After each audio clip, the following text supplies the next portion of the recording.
दोस्तों कैसे हैं आप सब। उम्मीद करती हूँ बहुत बढ़िया होंगे, मजे में होंगे। मैं भी बिल्कुल बढ़िया हूँ। तो जैसा कि आप सभी जानते हैं, हमने DSSB-PRT से रिलेटेड एक पेडागोजी सीरीज स्टार्ट की है। तो आज की इस वीडियो में उसी सीरीज का नेक्स्ट टॉपिक डिस्कस करेंगे। देखिए, हम थ्योरीज कर रहे हैं डेवलपमेंट की, यानी कि विकास के जो सिद्धांत है उनको हम सीरीज में कर रहे हैं।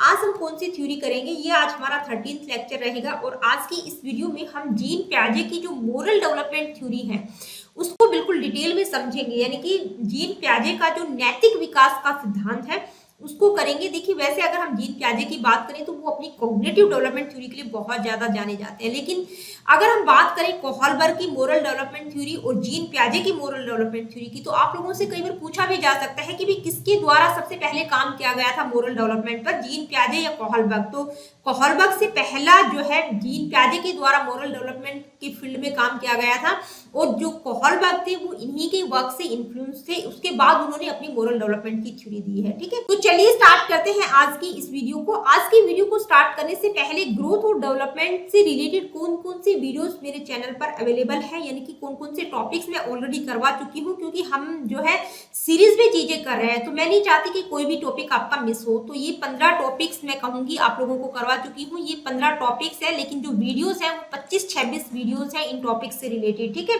तो वो आप लोगों को जो DSSB-PRT की पेडागोजी की प्लेलिस्ट होगी वहां पर मैं इंक्लूड कर दूंगी।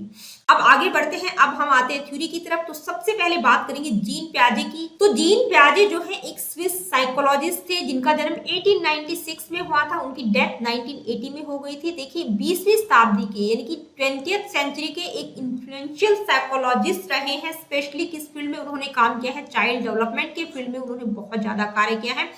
इस फील्ड में उन्होंने बहुत एक्सटेंसिव रिसर्च किया है, यानी कि बच्चों का कॉग्निटिव डेवलपमेंट किस तरह से होता है। ठीक है, बच्चों के कॉग्निटिव डेवलपमेंट पर इन्होंने बहुत ज्यादा कार्य किया, और उसके बाद उन्होंने एक थ्योरी प्रपोज की थी कॉग्निटिव डेवलपमेंट की, जो कि आज की डेट में बहुत ज्यादा वाइडली यूज की जाती है, उसको स्टडी किया जाता है। आपको हर कॉम्पिटिटिव एग्जाम में जीन प्याजे की जो कॉग्निटिव डेवलपमेंट थ्योरी है वो देखने को मिल जाती है। तो देखिए, जीन प्याजे का साइकोलॉजी की फील्ड में बहुत ज्यादा कंट्रीब्यूशन है। आज भी हम जीन प्याजे को पढ़ते हैं, और उन्होंने किस चीज पर काम किया है, यानी कि बच्चे किस तरह से चीजों को समझते हैं, सोचते हैं, उनका कॉग्निटिव डेवलपमेंट किस तरह से होता है, उस फील्ड में उन्होंने बहुत ज्यादा अध्ययन किया, बहुत रिसर्च कार्य किए हैं। स्पेशली उन्होंने अपने ही बच्चों पर जो है बच्चों का कॉग्निटिव डेवलपमेंट को स्टडी करने के लिए अपने ही बच्चों पर रिसर्च किया है सालों साल। तो जीन प्याजे अपनी कॉग्निटिव डेवलपमेंट थ्योरी के लिए बहुत ज्यादा जाने जाते हैं, लेकिन आज की इस वीडियो में हम उनकी मोरल डेवलपमेंट थ्योरी को पढ़ेंगे। ठीक है, तो मोरल डेवलपमेंट थ्योरी उनकी क्या है, उसको पढ़ने से पहले आप लोगों को पता होना चाहिए व्हाट इज मोरलिटी। तो मोरलिटी का मतलब क्या है, मोरलिटी का मतलब recognition of the distinction between good and evil और बिटवीन राइट एंड रॉन्ग, यानी कि सही और गलत के बीच पहचान करनी आपको आनी चाहिए। सही क्या है, गलत क्या है, उस चीज के बारे में आपको नॉलेज होनी चाहिए। अब है मोरल डेवलपमेंट क्या होता है। तो देखिए, मोरल डेवलपमेंट का मतलब बच्चे में मोरलिटी का डेवलपमेंट करना, यानी कि मोरलिटी को डेवलप करना, मोरलिटी को विकसित करना, नैतिकता का विकास करना। तो ये वो प्रक्रिया होती है जहां पर बच्चे को इस काबिल बनाया जाता है ताकि वो सही और गलत के बारे में फर्क समझ सके, सही क्या है, गलत क्या है, और उस चीज के बारे में प्रॉपर डिसीजन ले सके। ठीक है, इस तरह की योग्यता का विकास करना। अब मोरल डेवलपमेंट में होता क्या है, यानी कि बच्चे को मोरल रीजनिंग, मोरल इमोशंस और मोरल बिहेवियर करना सिखाया जाता है। तो ये जो मोरल डेवलपमेंट है इसको दूसरे एस्पेक्ट, दूसरे फैक्टर्स जैसे कल्चर हो गया, कॉग्निटिव फैक्टर या सोशल फैक्टर्स भी इन्फ्लुएंस करते हैं, यानी कि मोरल डेवलपमेंट दूसरे सामाजिक सांस्कृतिक कारकों से भी प्रभावित होता है। तो ये था what is morality and moral development क्या होता है। अब हम जीन प्याजे की मोरल डेवलपमेंट थ्योरी से रिलेटेड कुछ इंपॉर्टेंट बातें समझेंगे। तो देखिए, जीन प्याजे का मानना है कि बच्चे के मोरल डेवलपमेंट में भी कॉग्निटिव डेवलपमेंट जो है सेंट्रल रोल अदा करता है, यानी कि अगर बच्चा संज्ञानात्मक रूप से परिपक्व है, उसका मेंटल प्रोसेस बेहतर है, तो उसका जो मोरल डेवलपमेंट है वो भी अच्छा होगा। ठीक है, तो उनका क्या मानना है, जीन प्याजे का मानना है कि जैसे जैसे बच्चा ग्रो करता है, मैच्योर होता है, उसमें जो है मोरलिटी की अंडरस्टैंडिंग बढ़ती चली जाती है। जीन प्याजे की अगर हम बात करें तो उन्होंने बच्चों के सामने कोई इस तरह की मोरल स्टोरीज प्रेजेंट नहीं की, यानी कि उनकी मोरल रीजनिंग को चेक करने के लिए, स्टडी करने के लिए, जैसा कि हम कोहलबर्ग की मोरल डेवलपमेंट थ्योरी में पढ़ते हैं। जैसे हमने हाइंस का मोरल डायलेमा पढ़ा, तो इस तरह की कोई स्पेसिफिक मोरल स्टोरीज या मोरल डायलेमा उनके द्वारा प्रेजेंट नहीं किए गए। उन्होंने बच्चों की मोरल रीजनिंग को स्टडी करने के लिए बच्चों के साथ इंटरव्यूज कंडक्ट किए, और ऑब्जर्वेशन के द्वारा उन्होंने देखा कि बच्चों में मोरल रीजनिंग का डेवलपमेंट किस तरह से होता है। उसके आधार पर उन्होंने अपनी इस थ्योरी को डेवलप किया और अपनी इस थ्योरी में उन्होंने दो मेन स्टेजेस की बात की है। देखिए कहीं कहीं आपको 3 स्टेजेस भी देखने को मिलेंगे, जो कि एक प्री मोरल स्टेज की बात भी आप सुन पाएंगे, किसी किसी बुक में आपको मिल जाएंगी 3 स्टेजेस भी, लेकिन मेन जो है 2 स्टेजेस उनके द्वारा दी गई है। कौन कौन सी है? एक है हेट्रोनोमियस मोरलिटी और दूसरी है ऑटोनोमस मोरलिटी। तो प्याजे के द्वारा मोरल डेवलपमेंट की जो 2 स्टेजेस बताई गई है उनको हम 1 बाय 1 समझते हैं। पहले हम बात करेंगे हेट्रोनोमियस स्टेज या मोरल हेट्रोनोमी की, जिसका टाइम पीरियड 5 to 9 इयर्स है। तो देखिए जो नाम्स मैं अंडरलाइन करती हूँ या हाईलाइट करती हूँ वो बिल्कुल ध्यान से देखिएगा, क्योंकि वो पूछे जा सकते हैं आप लोगों से पजल करने के लिए। तो इसको क्या कहा जाता है? मोरल रियलिज्म भी कहा जाता है। कौन सी स्टेज को? हेट्रोनोमियस मोरलिटी को। मोरल रियलिज्म का मतलब क्या होता है? Morality imposed from the outside, यानी कि वो मोरलिटी जो बाहर से थोपी जाती है उसको हम मोरल रियलिज्म या हेट्रोनोमियस मोरलिटी भी कहते हैं।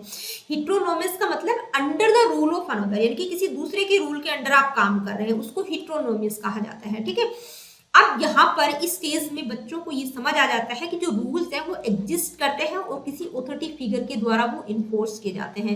तो इस स्टेज में बच्चों को बिल्कुल क्लियर हो जाता है कि जो रूल्स है वो यूनिवर्सल है, सार्वभौमिक है, फिक्स है, किसी भी कीमत पर उनको चेंज नहीं किया जा सकता।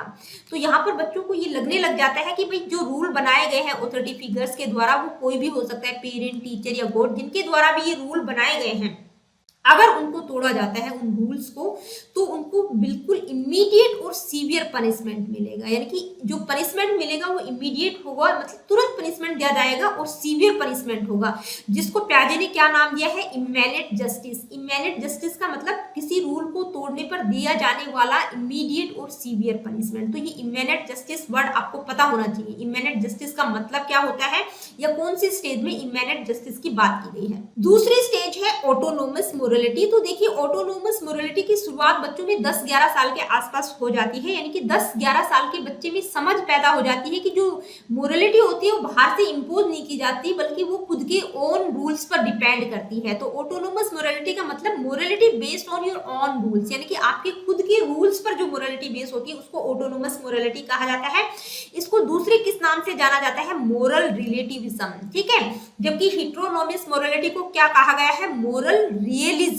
इसको क्या कहा जाता है? Moral relativism. ये डिफरेंस आपको पता होना चाहिए, नाम पता होना चाहिए बेसिकली। ठीक है, तो ऑटोनोमस का मतलब जो मोरलिटी आपके खुद के रूल्स पर डिपेंड करती है उसको ऑटोनोमस मोरलिटी कहा जाता है। यहाँ पर बच्चे ये रिकॉग्नाइज करना शुरू कर देते हैं कि भाई कोई भी चीज बिल्कुल सही और गलत नहीं होती। जो मोरलिटी होती है वो इंटेंशंस पर डिपेंड करती है, कॉन्सिक्वेंसेस पर नहीं। जबकि हेट्रोनोमस मोरलिटी में जो मोरलिटी है वो कॉन्सिक्वेंसेस पर डिपेंड करती है कि आपने सही किया तो सही मतलब परिणाम मिलेगा, गलत किया तो गलत काम का गलत ही नतीजा मिलेगा। ठीक है, लेकिन यहाँ पर जो मोरलिटी है वो क्या कहती है कि इंटेंशंस पर, आपकी इंटेंशन क्या है उस चीज के बारे में, उस चीज पर डिपेंड करती है, कॉन्सिक्वेंसेस पर डिपेंड नहीं करती। तो ऑटोनोमस मोरलिटी में क्या होता है कि जो एडल्ट्स के द्वारा रूल बनाए गए थे, यानी कि म्यूचुअल अंडरस्टैंडिंग और कोऑपरेशन के द्वारा, यानी कि बिल्कुल सहयोग और म्यूचुअल अंडरस्टैंडिंग के द्वारा जो रूल बनाए गए थे उनको चेंज किया जा सकता है। तो इसलिए इस ऑटोनोमस मोरलिटी को दूसरे किस नाम से जाना जाता है? मोरलिटी ऑफ कोऑपरेशन, यानी कि कोऑपरेशन की मोरलिटी, सहयोग की नैतिकता भी इसको कह सकते हैं। ठीक है, तो ये थी जीन प्याजे के द्वारा दी गई मोरल डेवलपमेंट की स्टेजेस। अब हम बात करेंगे इस थ्योरी का एजुकेशनल इम्प्लीकेशन क्या होगा। तो देखिए एजुकेशनल इम्प्लीकेशन की अगर हम बात करें तो टीचर्स को क्या करना चाहिए, यानी कि बच्चों के सामने इस तरह की अपॉर्चुनिटीज प्रोवाइड करनी चाहिए, इस तरह के मोरल इश्यूज उनके सामने प्रोवाइड करने चाहिए, ताकि वो अपने आप को एक्सप्लोर करें कि भाई इस सिचुएशन में उनको क्या करना है, जिससे क्या होगा, बच्चों में मोरल रीजनिंग स्किल्स का डेवलपमेंट होगा। नेक्स्ट है teachers should use cooperative learning activities to help children understand the importance of mutual agreement and respect for others. देखिए बच्चों के सामने इस तरह की कोऑपरेटिव लर्निंग एक्टिविटीज जो है बच्चों के द्वारा करवाई जानी चाहिए, ताकि वो म्यूचुअल एग्रीमेंट यानी कि आपसी संबंधों को वो समझे और एक दूसरे की रिस्पेक्ट करना वो सीखें। नेक्स्ट है teachers should encourage children to think about the consequences of their actions and to take responsibility for their own behavior। देखिए बच्चों को इस तरह से इंक्रेज किया जाना चाहिए एक टीचर के द्वारा, ताकि वो अपने कार्यों और अपने बिहेवियर की रिस्पॉन्सिबिलिटीज खुद लें, क्योंकि उनको पता होना चाहिए कि जो भी कॉन्सिक्वेंसेज होंगे, जो भी परिणाम होंगे, उसके जिम्मेवार वो खुद होंगे। नेक्स्ट है teachers should provide children with opportunities to make decisions and to solve problems in a moral context, यानी कि इस तरह की अपॉर्चुनिटीज बच्चों को दी जानी चाहिए ताकि मोरल कॉन्टेक्स्ट में वो किस तरह से अपनी प्रॉब्लम को सोल्व कर सके, किस तरह का वो डिसीजन ले पाए। जैसे नेक्स्ट है, teachers should help children understand that rules are not absolute and can be change through discussion and negotiation. देखिए टीचर्स को बच्चों को बताना चाहिए कि जो रूल मोरलिटी के बनाए गए हैं वो फिक्स नहीं है, आर्बिट्रेरी है, उनको चेंज किया जा सकता है डिस्कशन के थ्रू। तो ऑल ओवर अगर हम बात करें तो बेसिकली हम यही कहेंगे कि भाई बच्चों को इस तरह की अपॉर्चुनिटीज प्रोवाइड करना ताकि बच्चों में मोरलिटी का डेवलपमेंट। अब इस थ्योरी का कुछ क्रिटिसिज्म भी हुआ है। देखिए कुछ मेन पॉइंट्स यहाँ पर मैं आप लोगों को बता देती हूँ किसके कारण इसका क्रिटिसिज्म हुआ। एक है कल्चरल बायस। देखिए प्याजे की जो थ्योरी है वो उन्होंने जो ऑब्जर्वेशन किया, यानी कि उन्होंने बच्चों को जो ऑब्जर्व किया उसमें जो है मिडिल क्लास यूरोपियन चिल्ड्रन थे, तो इस थ्योरी को जनरलाइज नहीं किया जा सकता दूसरे कल्चर्स और सोशो इकोनॉमिक ग्रुप्स पर। ठीक है, पहला इंपॉर्टेंट पॉइंट। दूसरा क्या है, लिमिटेड फोकस ऑन सोशलाइजेशन। प्याजे ने जो है सोशलाइजेशन पर बहुत ज्यादा फोकस नहीं किया है, बहुत ही कम ध्यान उनका गया है सोशलाइजेशन की तरफ, जबकि अगर हम बात करें तो जो मोरलिटी का डेवलपमेंट है वो सोशल और कल्चर फैक्टर से बहुत ज्यादा इन्फ्लुएंस होता है, यानी कि सामाजिक सांस्कृतिक कारक बहुत ज्यादा प्रभावित करते हैं बच्चे की मोरलिटी को, किस तरह से वो लोगों से बातें कर रहा है, तो ये सारी चीजें वैल्यू रखती हैं। तो उन्होंने जो है लिमिटेड फोकस किया है सोशलाइजेशन पर। नेक्स्ट है सिंपलिस्टिक व्यू ऑफ स्टेजेस। देखिए उन्होंने जो स्टेजेस बताई हैं बहुत ही सिंपल स्टेजेस बताई हैं मोरलिटी की, जबकि अगर हम मोरल रीजनिंग की बात करें तो ये मोर कॉम्प्लेक्स और वेरिड है जो कि उनकी थ्योरीज में बताया गया है। तो उन्होंने जो स्टेजेस बताई है मोरलिटी की, हिट्रोनॉमस और ऑटोनॉमस मोरलिटी की बात की है, तो बहुत सिंपल स्टेजेस दी हैं, तो इसके कारण भी उनकी आलोचना हुई है। तो दोस्तों आज की वीडियो में इतना ही। अगली वीडियो में हम इसी सीरीज का नेक्स्ट टॉपिक डिस्कस करेंगे और हमारा जो नेक्स्ट टॉपिक रहेगा वो वाइगोत्स्की की थ्योरी रहेगी जिसको हम डिटेल में समझेंगे। तो मिलती हूँ आप लोगों से अपनी अगली वीडियो में।